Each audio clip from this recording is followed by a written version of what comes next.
$1,218.67. Yeah, for one building.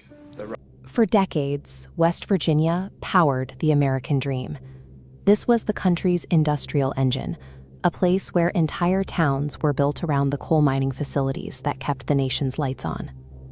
But today, the families who supplied that energy are opening their mailboxes to a jarring financial shock. Envelopes are arriving with basic monthly electric bills demanding $1,500. To understand the panic, you have to look at local communities like the one led by Pastor Caitlin Ware. Members of her congregation have started bringing their utility bills to the church in a state of sheer distress. Households holding statements for basic electricity that range between $1,300 and $1,500 for a single month. You're getting $1,300 to $1,500 bills for electric. This isn't the slow creep of standard inflation. It is a sudden, traumatic surge that is hitting everyday, hard-working citizens in a region that historically generated the most affordable power in the country. Down on Main Street, that same crisis is paralyzing the local economy. Small towns across Appalachia are growing dangerously quiet as the cost of basic operations moves out of reach.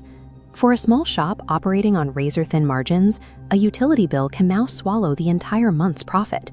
Retail owner Anthony Crishfield-Jones recently received a demand for over $1,200 just to keep his shop's lights on. In many cases, the math simply stopped working. Heather Santee ran a beloved local bakery in Ravenswood, but when winter temperatures dropped, the heating costs increased so sharply that she was forced to permanently close her doors. She couldn't sell enough pastries to keep up with the power company. This chart shows the absurdity of the current market. The first bar represents the average monthly mortgage payment in Appalachia, which hovers around $800 to $900. The second bar is that $1,500 utility bill. Turning on the heater is now nearly double the cost of owning the physical house. This reality is effectively dismantling the entrepreneurial backbone of the state. As these costs climbed, voters turned toward the campaign trail, looking for a way out of the financial bleeding. Donald Trump stood before these crowds and made a highly specific, measurable promise. He would cut red tape and slash utility and energy prices by exactly 50%. He attached a firm timeline to the relief, pledging that these changes would take effect within his first 12 to 18 months in office. For the bakery owners and pastors of West Virginia, this wasn't just a stump speech. It was a guarantee that their businesses and homes could survive the winter. But as the calendar turned to 2026, the economic reality on the ground diverged sharply from that rhetoric. The 50% price cut never materialized. Instead of dropping, nationwide residential power rates did the exact opposite. They spiked by 18%. This surge wasn't following the rest of the economy. As this secondary line shows, power rates grew at more than twice the rate of the broader national inflation index. The 18-month deadline passed without relief, leaving consumers to face unprecedented monthly costs. For the citizens who relied on that specific promise, the result has been a profound sense of political betrayal. While politicians are the most visible targets for this anger, they are often just the face of a much deeper system. The forces driving a monthly electric bill to $1,500 operate largely outside the reach of presidential speeches or executive orders. The decisions regarding your power bill are made within a massive, invisible grid machine. The political promises failed because they were attempting to fight a fundamentally insulated system with pure rhetoric. Transmission costs are dictated by this vast physical network. Even if energy production increases at the source, the cost of moving that power through the grid is tied to multi-year infrastructure investments that are already locked in. Ultimately, your monthly rate is set by regional utility boards and complex regulatory frameworks. These bodies operate on their own timelines, independent of who sits in the Oval Office, making utility pricing almost entirely immune to federal political cycles. To stop the financial bleeding in America's coal country, it isn't enough to look at Washington podiums. Survival requires investigating the specific, local regulatory monopolies that actually dictate the price of the power. Every consumer expects their monthly utility bill to cover a simple equation: the cost of generating electricity and the price of the wires that deliver it to your door. In West Virginia, that equation is tied to a powerful cultural identity. For generations, the state has relied on the coal reserves sitting right beneath the Appalachian Earth. Because coal provides roughly 86% of local power, the promise has always been one of energy independence and low prices. Today, that mythology has collided with an economic reality residents feel every time they open their mail. Rates climb sharply even when power usage stays exactly the same, leaving families to struggle with bills that no longer reflect the promise of cheap local energy. These soaring rates result from the influence of a hidden entity that exerts total control over your financial life. PJM Interconnection acts as the air traffic controller for the region's power grid, managing electricity across 13 states. In a recent secretive auction to secure power for 2028, PJM locked in $16.4 billion in systemic grid costs. The full weight of this cost bypasses corporate leadership and lands directly in the consumer's monthly rate.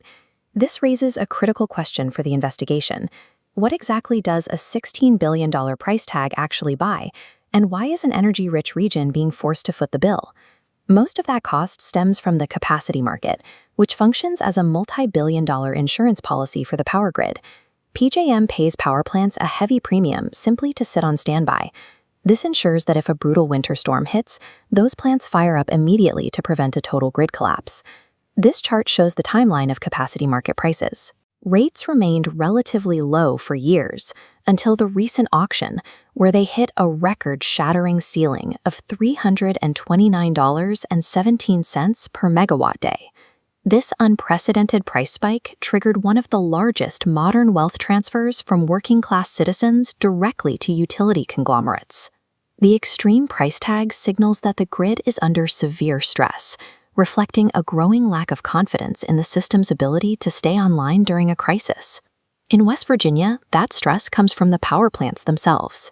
Relying on an aging coal-fired fleet for 86% of the state's power has turned into a financial trap. Operating these facilities in the 2020s is like trying to run a high-speed delivery business using a fleet of decades-old vintage cars. Maintenance is constant, and the costs are astronomical. Utility companies must pour hundreds of millions of dollars into mandatory environmental upgrades, such as industrial scrubbers, just to keep these aging smokestacks legally compliant. Beyond the plants, the transmission lines carrying electricity over the rugged Appalachian Mountains are decaying, requiring constant, expensive repairs. Utility companies bundle the cost of every replaced bolt, wire, and scrubber and pass them directly to ratepayers through the PJM pricing system. That $16.4 billion functions as a luxury tax used to keep an obsolete system on life support. The economic reality is clear. Local coal does not guarantee cheap energy.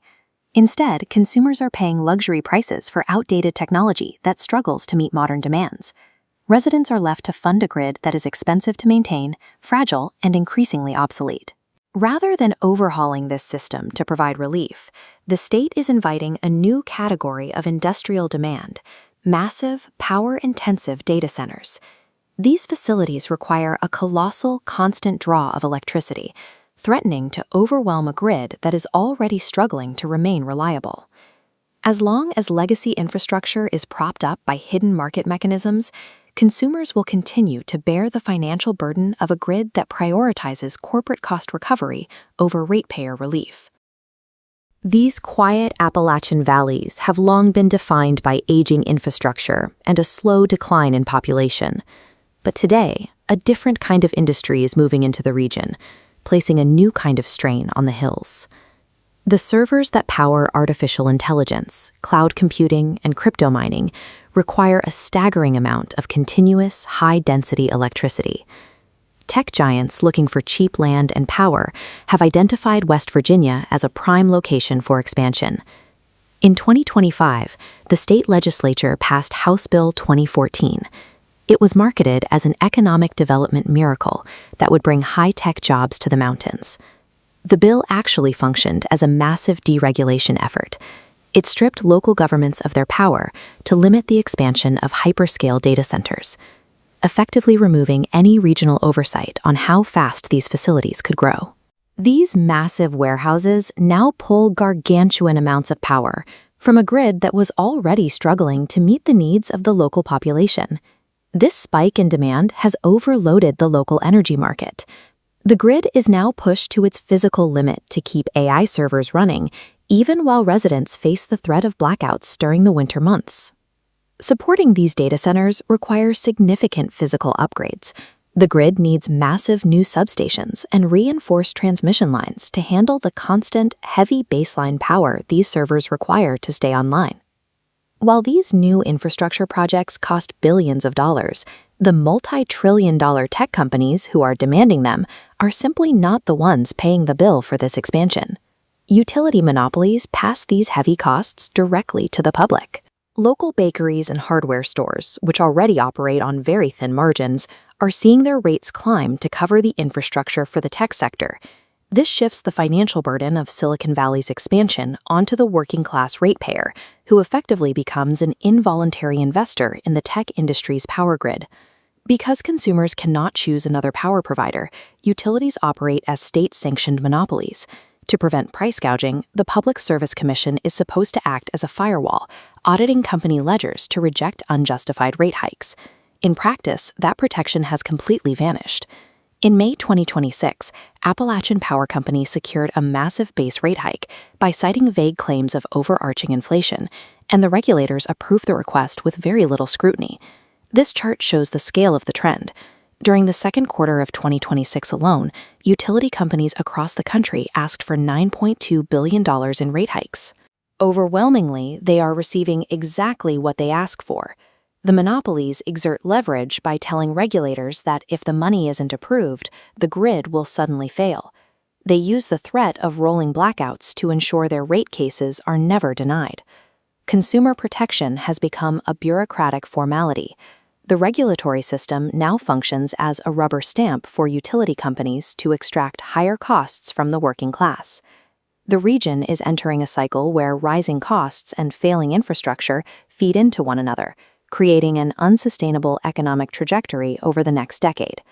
Several financial variables are permanently locked in. This includes an 18% jump in base rates, compounding with a $16.4 billion PJM capacity penalty. Furthermore, exponential demand from AI data centers continues to drain the remaining power supply. All of this pressure is being placed on a decaying, 86% coal-fired infrastructure that is becoming more expensive to maintain every day.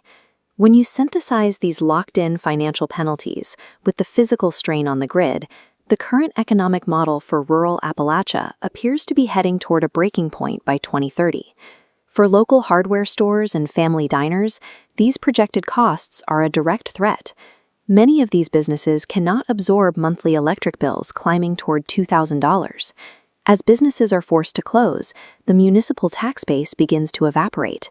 Without that revenue, the towns themselves lose the ability to maintain basic public services. This creates a forced exodus from the region. For many residents, their childhood homes are simply becoming too expensive to keep the lights on. There is a deep irony in this decline.